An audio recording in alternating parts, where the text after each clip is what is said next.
children through virtual time, lessons from the past, and reflections of the future will explore this question. Larry Magid is the CEO of ConnectSafely.org, writes a weekly column for the San Jose Mercury News, and regularly for Forbes.com.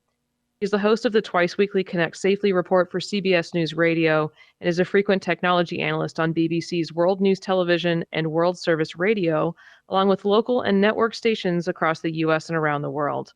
He served for 20 years as the on-air technology analyst for CBS News and host of the popular CBS show Eye on Tech.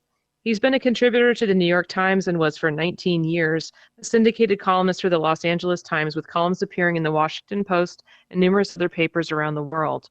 He has written several books, including the best-selling Little PC book and Larry Magid's Guide to the New Digital Highways.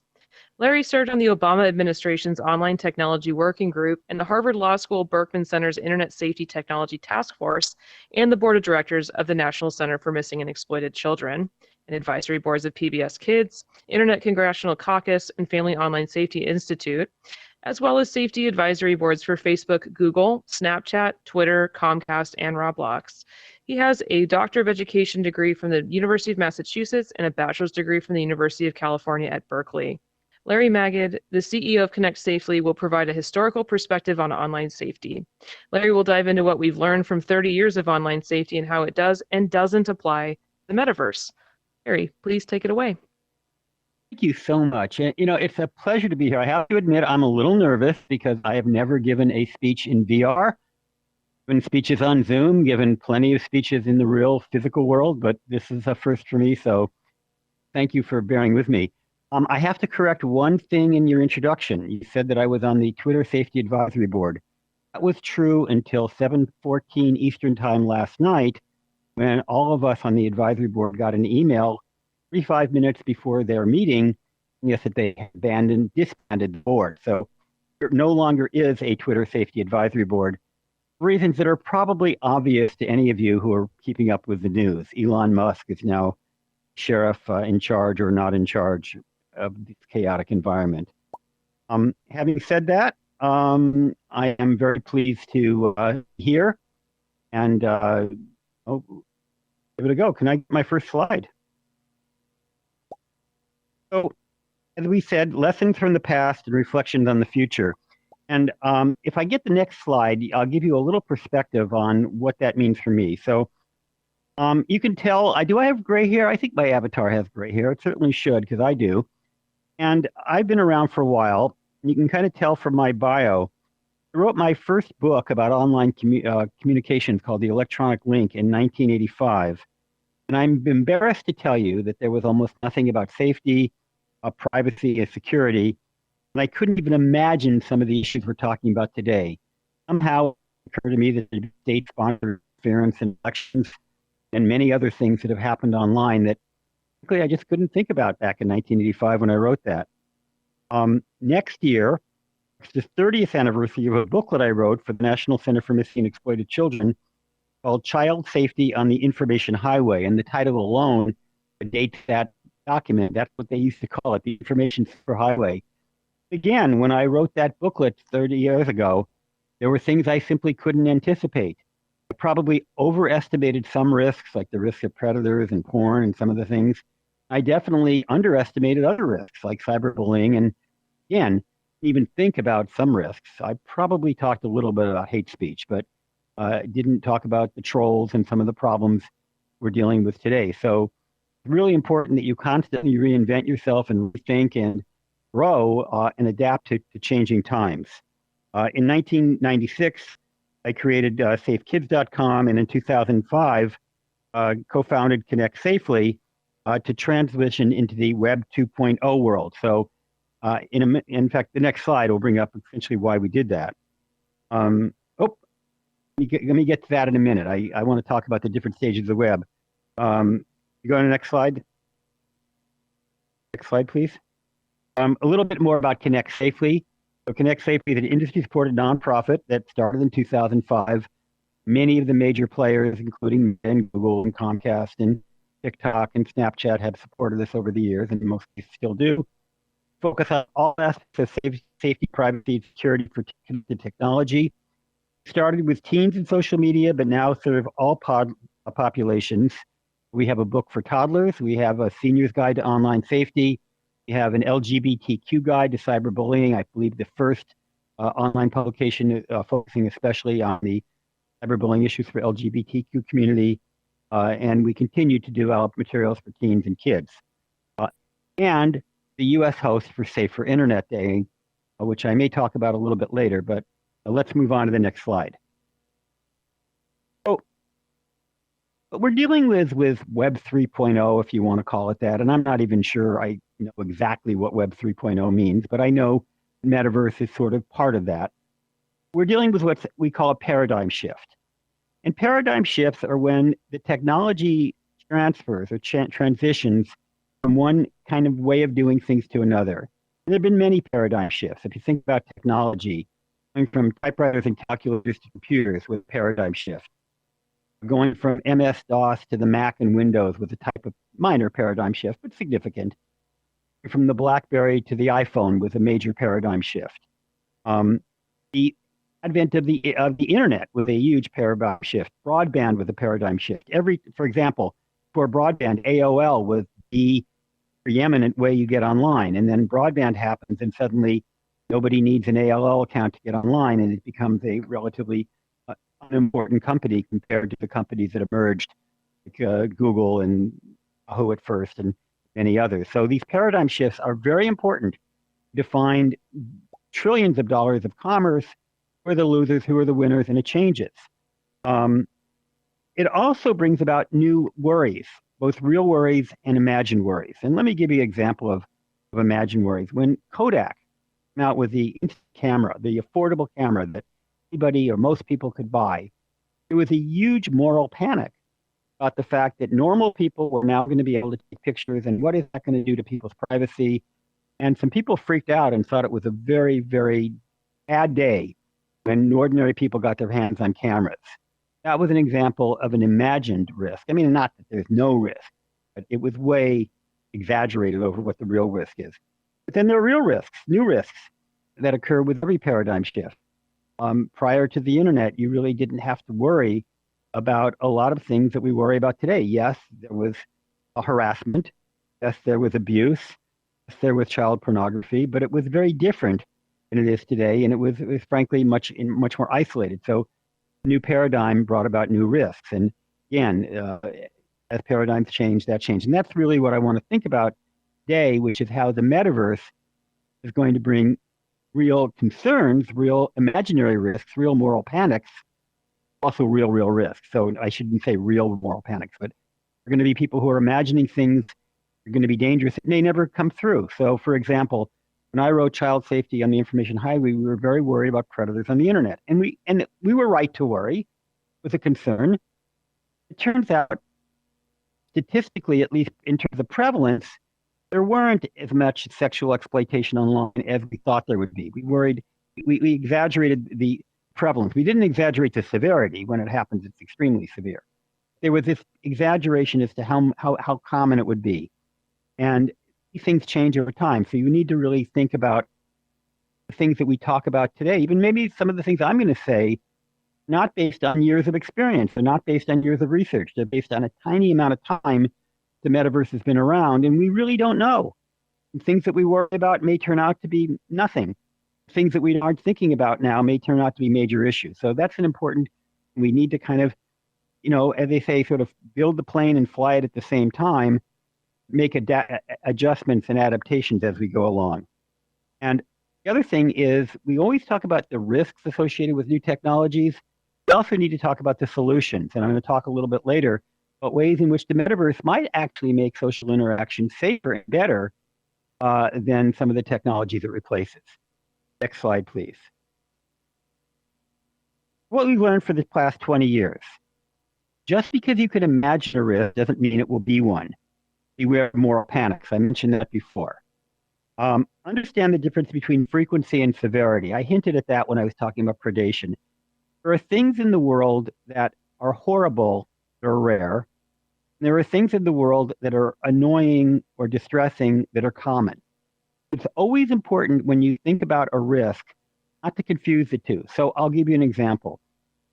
I had given a speech once where I said, Cyberbullying is often exaggerated. While it happens, it's not an epidemic. It doesn't happen to everybody. It's still statistically relative minority. By the way, this speech was several years ago. Cyberbullying is more prominent. But my point was that just because cyberbullying is a problem doesn't mean that every child is going to be cyberbullied. And a parent came up to me and says, "No, you're absolutely wrong. My child was cyberbullied and it was a horrible experience." I wasn't wrong. My point wasn't that it wasn't horrible. My point was that it wasn't common or as common as people thought it was. And these are different issues. Doesn't mean that one case of a rare disease isn't horrible. It does. It doesn't mean that one child being harmed isn't horrific. It is. It's important when you think about safety, and as a parent, for example, you understand the probability that that matters. So, for example, when I was raising my children when they were very young, it was the mid to late 1980s, and that was when the milk cartons were prevalent. And, we were so worried about stranger abductions. Now, again, a stranger abduction is an absolutely terrible, I can't even imagine how terrible it is. Frankly, as a parent, I probably overreacted and protected my kids in ways that were protecting them against something that was extremely unlikely. I mean, much more unlikely than many other things that could have harmed them. And that's an example where many of us got severity and prevalence kind of mixed up. Other thing, too important to think, is that fear and exaggeration are almost always counterproductive. For example, in the cyberbullying world, it's often said, it is sometimes said that everyone is cyberbullied. It happens to 85% of the population. Well, if it really did happen to 85% of the population, that would make it common. Things that are common are perceived to be normal. Things that are normal are perceived to be okay. Normalizing something is a way of justifying it. It's actually counterproductive to exaggerate cyberbullying because it normalizes it. Another problem with an exaggeration is kind of like the deer in the headlights. That's not the way you protect yourself by cowering in fear. The way you protect yourself is being aware of the risks, empowering yourself, face life. You don't stand in the corner shivering because you're worried about being hit by a car as you cross the street. You learn to wait for the light to turn green if you're an adult or an older child, or you hold your mom or dad's hand if you're a very young child. You still cross the street. You still get on a plane. I'm in Washington, D.C. right now, where I gave this talk at a Meta event, and I was nervous getting on the plane because of COVID and the flu and God knows what else. I did it. And does that I can guarantee at 100% probability that I'm not going to get sick? No. It does mean that I had a very productive, useful trip and took all meaningful precautions to try to avoid that. I don't have to worry about it in this one, though. I don't think I'm going to get any viruses from this event. The other thing I pointed out earlier, risks change and evolve, and we often focus on the wrong risk. And I bet you some of the things we're going to talk about today, we look back 5 years from now, we're going to say, Larry, you were wrong. That actually turned out not to be a big deal. And there are going to be some big deals 5 years from now that I can't even think about. I just can't even imagine. And it's like I didn't imagine foreign actors interfering with elections when I wrote my first online safety book in 1985, or my second one in the 90s. Next slide, please. So again, we had Web 1.0 where we worried about predators and porn. Web 2.0 where we worried about cyberbullying, inappropriate posting, reputation, privacy, and later misinformation, as well as well-being and time management. And indeed, we are still worrying about those things, and some of those things are going to spill over to the metaverse. Now we are entering Web 3.0, so what should we worry about? Next slide. All the same issues of Web 1 and Web 2.0. Just because we're avatars doesn't make anything go away. All the things that we worried about before are still here. We could still be cyberbullied. We could still be harassed. Predators can still deal with us. Can still be inappropriate content. And I can't think of any risk. Maybe there are some, but it's hard to think of any risk existed in the 1.0 and 2.0 world doesn't still exist in the metaverse. And there are some things that would be amplified by the metaverse. Is there necessarily any more cyberbullying, stalking, creepiness? The immersive nature of the technology, and I'm sure you've been talking about, I know you've talked about this in previous sessions, make it feel scarier. The mere fact that we are together in a space, whether it's virtual or physical, that we are embodied, even though we're embodied as avatars, does give us a visceral sense that people getting close to us, people getting near us, people saying things, doing things around us can impact us in ways that are more impactful than if we're just reading it or seeing it on a two-dimensional screen. I think that the fact that we have live interaction and voice is a challenge. For example, in a 2D textual environment, you can more easily moderate. First of all, you create filters that easily determine certain kinds of language, block it or take it down more easily. In a live interactive 2D environment, much harder to moderate. So if I were to say or do something right now that was offensive or inappropriate, it would be out there. It would be done. It would already be in the ether. You would have already experienced it. There ain't nothing no moderator could do to prevent it if it's happening in real time, just as if we were in a physical auditorium and I did something that was inappropriate. You can punish the person, remove the person, take the person away, ban the person, but you can't take away something they said in a live interactive session, especially when you're dealing with voice. Also, it means that technology has to be more sophisticated when to deal with it after the fact. You've got to do voice text to speech or speech to text recognition or some kind of technology to determine what it is that's been said. I'm not saying that that technology doesn't exist. It's certainly more challenging than text analysis. One of the things that really does concern me is the increased difficulty separating fact from fiction. Definition, there is fiction in this room. I am looking at all of your avatars, and since I don't know you guys personally, in most cases I haven't seen photographs of you, I don't know if you are representing yourself the way you actually are. And that's okay. That's actually part of the culture that we are building here, right? The ability to create your own identity, to bend genders, to bend a lot of identity issues.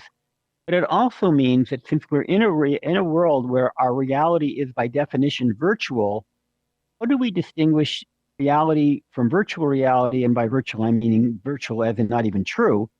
How do we know what's true and what isn't? So if your avatar comes up to me and starts telling me something based on who you are, I don't really know if you are who you are. And just as in Web 2.0, I don't know if what you're saying is true, but I'm already preconditioned to believe things or to accept things because it is a virtual. So it's like in the entertainment industry, a term called the willing suspension of disbelief. You're watching a movie or TV show, something really insane happens. It could never happen in the world. It could be a Marvel comic show. You willingly suspend your knowledge system to accept something that you could never believe in the real world.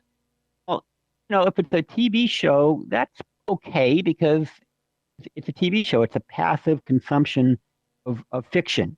That's can't think of much harm coming from that other than possibly scaring some people.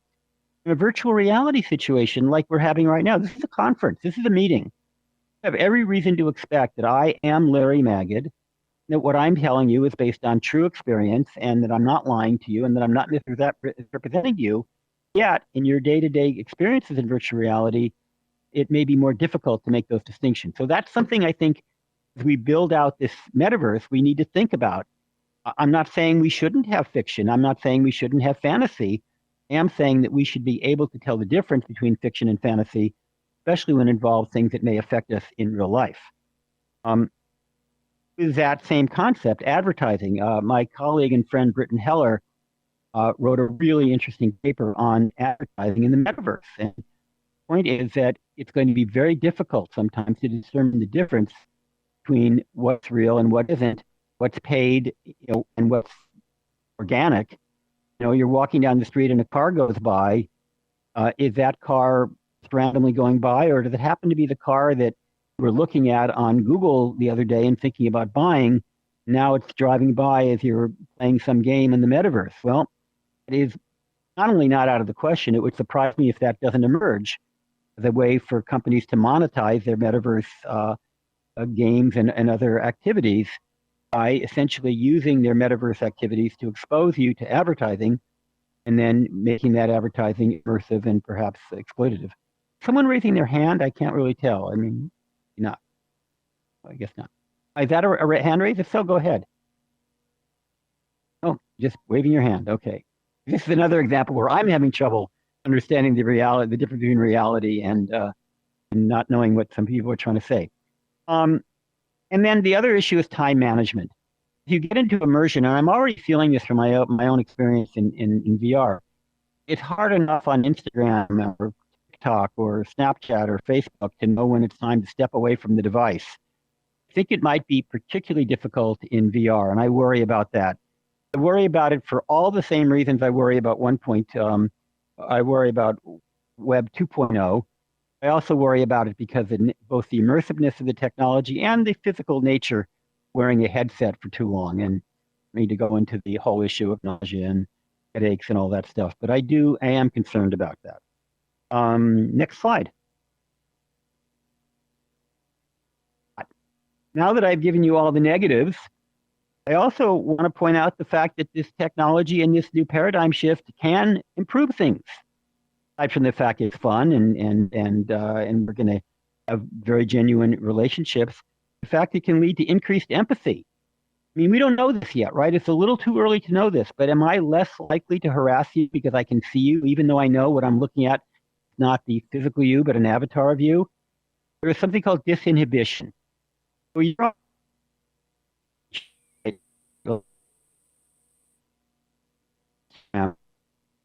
are they really a person or are they just text on a screen? That's disinhibition. When you're looking at the person's they're saying, whether it's in text or even video, you're not realizing, at least emotionally accepting, that this is a real human being. And I liken it to road rage. I actually had a personal experience one day. I was driving my car, I was pulling into a parking lot, and I accidentally cut someone off. It was a mistake. I just cut somebody off. And he gave me the finger and started screaming at me. And I could see he was just really angry at me and wanted to kind of rip me one. Rolled down my window. And I said, "I'm so sorry. That was clumsy of me. I really didn't mean to do that. Please forgive me." He said, "Oh, not make nothing of it. We were good buddies." There's a big difference between a guy sitting behind the wheel of a 3,000-pound car, the windows rolled up, a human being rolls down the windows and says, "I'm sorry." And I think, hoping, and I don't know this because there's no research, or if there is research, I'm not aware of it. I'm hoping the fact that I can actually see the people in this room, I can come up to you, I can talk to you, that's going to make you more real to me, which is kind of ironic. Even though it's virtual reality, we might have a more real relationship. And if we have a real relationship, and if I see you as a human being, I'm much more likely to treat you with the respect that all human beings deserve. And we don't know. I'm sure hoping that that's the case. And so basically my point is that I think this could become a self-healing technology and could somewhat of a panacea, not a cure-all, but somewhat of a panacea, some of the ills that we have dealt with in the current. And boy, do I think about that a lot when I look at today's Twitter, some of the stuff I see on social media. It's got to be a better way to do this. Next slide. You've heard the expression, "it takes a village." And by the way, Hillary Clinton did not invent that when she wrote a book by that title. The term's been around for many, many years. It emerged from Africa. We really do need to involve all the stakeholders. And I'm going to start with the most important.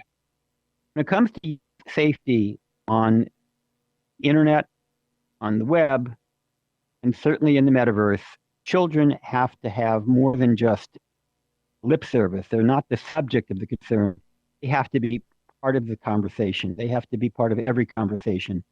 I mean, there is so much, and I, went to a meeting today full of adults talking about child safety. There's so many adults that love to talk about protecting children, and so few children who are allowed into the conversation. When we do allow them into the conversation, it's amazing how much insight we get from them. In fact, I was just reading a really interesting booklet about the metaverse created by Project Rocket in Australia. They had a consultation, I think, with 47 young people, children and teens from Australia. And they're the ones that created the content. I think some adults may have published it and edited it. The children created the content. There's so much more richness in that than almost anything I see produced by adults, including myself. Concerns about equity, concerns about dignity, making sure that the metaverse is all inclusive, making sure that people of color are included, making sure that queer people are included, making sure that everybody has a voice. You don't hear that very much in internet safety discussions among adults. So that was another example. The thing about children, this goes back to a talk I gave again today at the Meta Summit, is adults need to ask kids. Don't tell your child how to be safe on Instagram or on AltSpace VR or on any other technology. Ask them what they're doing to protect their safety and their privacy and their well-being. Chances are they'll tell you, and chances are they're doing stuff, and chances are you can learn from it. So it's really, really important. They are the most important stakeholder. Obviously, so are parents. And there's a real issue about, I mean, we talked about it a lot today. Big discussion going on about parental controls. What should parents' rights be in terms of monitoring, surveilling, and controlling what their kids can do online? I actually wrote the Parents Guide to Meta's Parental Controls. I don't know if it's out yet. I think it's out. We did publish it. I wrote the Parents Guide, and the Meta does have controls, and they're good. What's good about them is that the child has to opt in, the teen, because right now they don't serve children, they just serve teens. Teen has to opt in, and that's very important. I also point out to the parents the role of any parenting, whether you're using parental controls or whether you're just using conversations, is not to control your child's behavior, but to teach your child to use the most important filter they'll ever have access to, which is the one that runs on the computer between their ears. To really get them to self-protect. Because not only does that keep them safe on Instagram, Snapchat, on AltSpace VR, on Horizon World, wherever they happen to be, keeps them safe in life in general. In fact, one of the things that I'm hoping that VR does provides training wheels for people so they can learn how to protect themselves in VR and use those same skills when they start dating, they start shopping, when they start spending money, when they go into the marketplace, lifelong skills. Educators have an important role to play, and we really need to make VR safety and internet safety and VR in general to integrate itself into the school districts. It's going to be really, really, really hard. Lip service for it already. To make it happen, mass scale, believe me, it's going to be a huge challenge. Industry, whether it's Meta or Apple, hopefully coming up, or Google, or whatever companies emerge that are now there, and there will be new companies, new big companies will emerge in the metaverse. There will be a multi-billion-dollar company probably right now in someone's garage. These companies from day one have to be thinking about safety, security, privacy, well-being, equity, all of the issues that you guys have been talking about all week need to be part of the drawing board. If you were developing a car and doing it right, you wouldn't be simply building motors and chrome and bodies and all the cool stuff. You'd also be building brakes and airbags. Imagine coming out with a car and saying, we'll put those in Rev 2.0. We'll put them in the 2024 edition. Okay, I guess we're running out of time. Is that right? I don't have I see a note from Kavya.